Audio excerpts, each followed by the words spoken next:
Joining us now is a man who basically broke every single rookie record that you could possibly break at the position that you play. He was drafted out of LSU. There's actually a video of the team that drafted him seeing another team right before them draft another wide receiver and them laughing in that team's face because they knew that they got it wrong by not drafting this man. Wide receiver for the Minnesota Vikings, all-pro, Pro Bowler in one season. He's only going to get better somehow. Ladies and gentlemen, Justin Jefferson. What's up, dude? What's good? How was the season, man? Long season? Was your body ready for it? Was it longer than you thought? How do you feel right now? It definitely was longer than I thought. Those 17 weeks definitely catch up to you. But, a lot of guys in the locker room had told me different ways to really, relax my body and make sure my body is right for every week. Okay, so now that you're about to have off time for the first time in your life, people forget about this. Whenever you're a rookie in the NFL and your season ends, first of all, that's the longest season because you're going from your junior or senior year in college straight through for combine prep, right into draft, right into OTAs, right into training camp, right into the longest season you've ever had in your life. So that's the longest year of all time.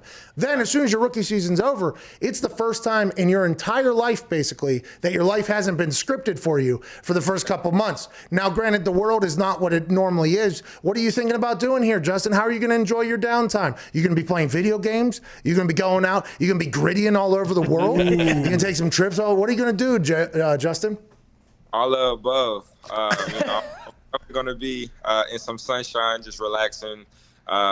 Just like you said, this is the first time really I really get to relax my body and really enjoy life for a little bit. So, definitely looking forward to really, getting some off time and getting some vacation. Justin, why'd you have so much success this year? And not just you, by the way. You obviously were the standout in the wide receivers, but rookie wide receivers this year had a hell of a year. Now, there's a whole new class coming into the NFL, including Devontae and Jamar Chase, which you know very well. And do you think that's going to be a trend moving forward? Do you think that you were more prepared for the NFL with the way college football is now than maybe in years past?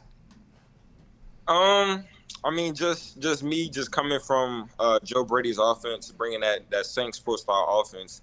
It kind of gave me a head start to the league.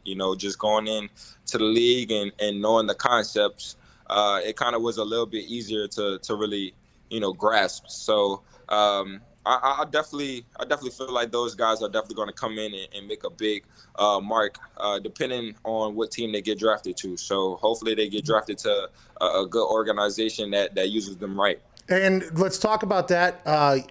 You told Kirk Cousins to go fuck himself on that. That was wild. Did you hear him say that? Yeah. You said that. You said it right in the middle of a game. Right in the middle of a game. Fuck you, Kirk. You didn't get a ball and you stood there and you grabbed a microphone. Do you remember? Yeah, it was wild. You grabbed a microphone. You were like, Kirk Cousins, I hate you, basically. Go fuck yourself. Do you remember when you did that? I don't remember that one.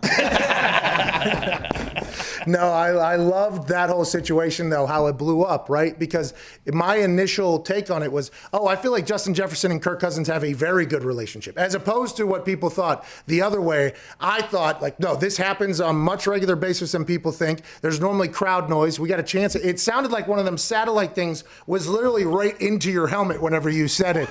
But how was your relationship with Kirk Cousins? And do you think that is a big reason, obviously, on why you had so much success this year? Our relationship was very good. At practice and stuff, we definitely connect well. Just trying to win games, trying to make big plays. So, at practice we're getting extra reps in. We're doing things to help the offense up. So, that just really was just a frustration play. I felt like open on that play, and I didn't get the ball. So, kind of just like a frustration one, just pouring out my emotions, but just like you said, there's no crowd noise, so you hear everything on the field. Hey, I will say this. You being emotional, everybody talks about how you want your players to be passionate. Okay, you want people on your team to have emotion, not just play for the check, but also play for everything like that. And then as soon as you do that, you hear a lot of the old whites go, "Did you hear what he said?" Whoa. To Kirk Cousins. It's like, you can't have it both ways here. Okay, you can't have people that are invested and emotional, and then whenever you see moments in the height of competition, by the way, at the highest level, where there's some sort of conversation, that's a very interesting thing. We enjoyed it a lot over here. Oh, yeah. I mean, we loved it. We ran it probably 20 times in the morning because the flexing too. There was like no way where anybody could say it wasn't you. It was like it was awesome. Diggs, what do you got? Justin, after you broke all of his rookie records, did Randy Moss call you? Do you guys have a relationship? Does he talk to you at all about, since you guys were, within the same organization, had great success as rookies? We made this little we did this video or like this Zoom call of all the receivers from the Vikings organization to get the Rookie of the Year award. So I kind of talked to all of those guys at the same time, just giving me the inside of how to take on my NFL season and the things that I have been doing all year. So hopefully I can get this Rookie of the Year. Hey, we hope you get Rookie of the Year as well, because the year that you had is one that's probably, it's going to be tough. Whenever you're talking about being in the conversation with Randy, that's just, that's going to, it's once every generation probably. Yeah. So that's like I assume that's a high compliment. I know there's some players that kind of don't enjoy being compared to past players or past greats. I would assume, even though you and Randy don't have the same style of play, whenever you're in the same conversation as guys like that, especially in the Vikings, you have to feel pretty good about that, right? Oh, 100%. He's a Hall of Famer. He's classified as one of the best receivers ever to play the game. So to be in the same sentence as him, being compared to him, of course, I don't mind that at all. My goal is to be a Hall of Famer one day and be one of the best receivers of all time. So definitely not scared of that comparison. So there's definitely more work that I need to do and things that I need to fix to become, a Hall of Famer. Will you train with anybody this offseason? Will you train with because there's always, the internet shows like groups of guys that are working out, and back in the day, I think it maybe wasn't as known by people that people from different teams train together. There's stories coming out about Peyton and Tom Brady in the offseason getting together and training together that I think if it would have came out at the time, people would have lost their minds about, but we kind of hear about it now. Now we kind of get a chance to see it, whether it's the offensive line that gets put together, a defensive ends have a group together. It feels like everybody's kind of trying to help each other out. Will you train with anybody this offseason, or you do your work alone? 100%. You train with the best train with the best. So, of course, I want to train with the top guys of the league. I talked to Davante Adams, talked to Stephon Diggs, so, Odell. So, talking to those different guys, definitely wanting to train with them to see all the information that they can give to me to help my game out. What will you do in those? Will you guys run routes? Will there be, what did they give you different drills to do? What would those training sessions look like for a wide receiver? Really just giving me information that to help anything that I have a problem with. If it's releases, if it's running different routes, if it's how to get open during this coverage, or how the cornerback is playing you. So there's definitely different ways to help my game and to improve. And guys like Stephon Diggs, Davante Adams, and those different guys definitely have some tricks up their sleeve. You had the most receiving yards by a rookie in the Super Bowl era. Okay, that's a hilarious stat to have. I would have that as my Twitter bio immediately if I had. But what did you do self-scout? I assume at the end of the year already. Have you done that type of thing yet and be like, okay, this is something that I feel like I got to work out? Or was that happening during the year? Were you taking notes during the year? When do you realize okay, I want to get better at whether it's my breaks to the right side, or when do you decide what you think you have to get better at? I kind of look at it, throughout the season, and especially you can definitely look at it after the season when you stop playing. But throughout the season, just different things that I felt that I needed to work on. Definitely having to work on that press man coverage. Just working on different releases.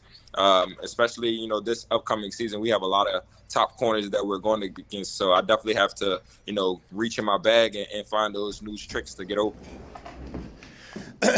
I was always a hand guy. See ya. You know what I mean? I was always Devontae uses no hands. Yeah. No. But I was always I'm a ninja. I'm a ninja, chop you down. That was always my move. If you need me to come down and do anything, you let me know. I'll kind of give you some of the insides. So sorry to interrupt. If you're a man watching this, you deserve to have long, great And you can do that now with our friends at Roman. Right now, you go to GetRoman.com, you get $10 off and free 2-day shipping on Roman swipes, which are guaranteed to make you have longer, more fulfilling every time you get in the sack. Now let's get back to the fornicating action. What do you got, Connor? Justin, you mentioned Devontae and Diggs as guys you'll train with. Will you watch the games this weekend to just see how they go up against their matchups? Oh, 100%. I'm definitely looking forward to that Green Bay and Rams game with Devontae Adams and Jalen Ramsey. So definitely going to be looking at that to see how that matchup goes.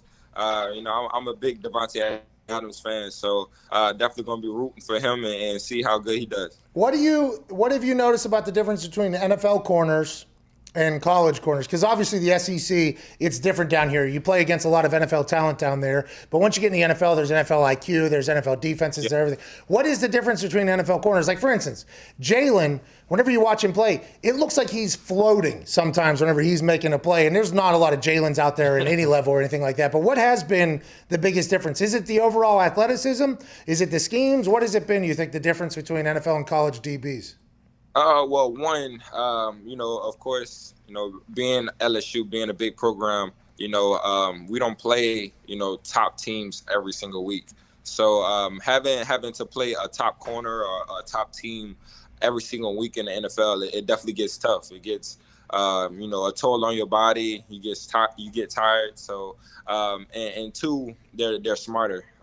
They're definitely patient. They're looking at their techniques. They're studying a whole bunch of film on you. So, those moves that you did last week definitely are not going to be able to work going up against that corner the next week. So you definitely gotta change some stuff up and change the way you move. Your routes were so sick this year. Hey, your routes were nasty this year. They were running them as highlights. They were running fucking routes as highlights. They were like, look at this. And it was just you in the middle of the open field. Yeah! And then the guy just leaving or whatever. Normally it'd be a big catch or whatever. Like, look at this man run on a football field. It was absolutely, has that been like, when did you realize that was going to have to be one of the main focuses? Because I feel like whenever they say somebody's a great route runner, nobody really understands what that means. Like, oh no, they put in a lot of work to be able to cut very quickly. Like, have you always been a great route runner? Is that always something you've been able to take advantage of defenses with? Like, how did that become your thing? Because it's like your thing is how you shake the shit out of people at the top of your routes. Well, of course not. I started playing receiver, in high school. So I didn't really get, that much experience at receiver. So me going into LSU, I have my favorite coach, Coach Jerry Sullivan. He coaches for the Cardinals now.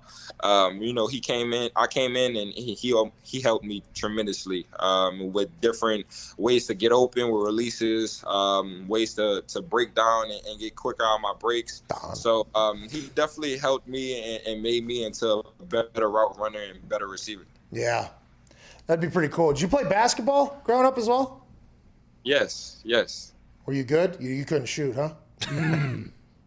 Shoot the lights out, man. I didn't know. I was just normally, because if you could just shake everybody, you get a bit greedy. You just go into the rack every time. For those of us that can't just wiggle our way through every LA Fitness pickup game, you have to be able to have range. You know what I mean? I have to be able to pop off from way back. Ty, what do you got? Justin, after everything you've seen this year, whose Griddy is worse, Kirk Cousins or Adam Thielen? Yeah, great question. Ooh, I'm gonna have to go with Kirk. I'm gonna have to. But I mean, Kirk. That was the first time I ever seen Kirk do it the whole season. So, at least I got to picture how he does it, how he do it, so I can work with him a little bit.